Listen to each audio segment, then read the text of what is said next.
भगवान शिव पार्वती को बताते हैं स्वर का रहस्य कि हमें जीने के लिए परमात्मा वर्ष नहीं देता, श्वास देता है। आत्मा और शरीर के बीच में जो मेन सेतु है, जो मेन ब्रिज है, वो श्वास है।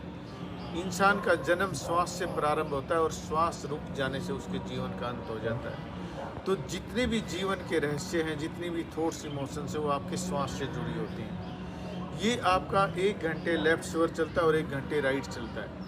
श्वास के जरिए आप अपने विचारों को कंट्रोल कर सकते हैं। जितनी थॉट्स और इमोशंस, जीवन का जितना भी दुर्भाग्य है, वो आपके श्वासों से जुड़ा है। शुक्ल पक्ष की पहली 3 तिथियों में आपका लेफ्ट श्वास चलना चाहिए। यदि आपका लेफ्ट श्वास नहीं चलता पहली तिथियों में और राइट श्वास चलता है, तो आप समझ जाना कि या तो कोई बीमारी का सामना करना पड़ेगा। लगातार 3 दिन यदि आपका अपोजिट स्वर चलता है, यदि अगले 3 दिन आप राइट स्वर में उन चीज़ों को मैच कर लेते हैं, तो जो चीज़ें अपोजिट जा रही थी वो चीज़ें आपके कंट्रोल में आ जाएंगी। कितनी भी भयंकर उदासी के पलों में या भय, चिंता, दुख के पलों में आप गहरा श्वास लेना शुरू करेंगे, नाभि से श्वास उठाएंगे और आज्ञा चक्र तक श्वास लेंगे।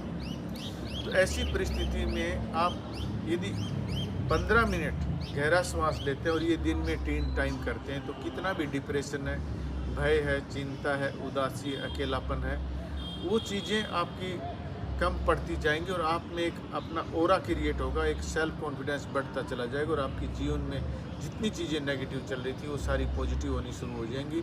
ये भगवान शिव का कथन है, वो माँ पार्वती को बताते, इसमें कोई मिथ्या नहीं है।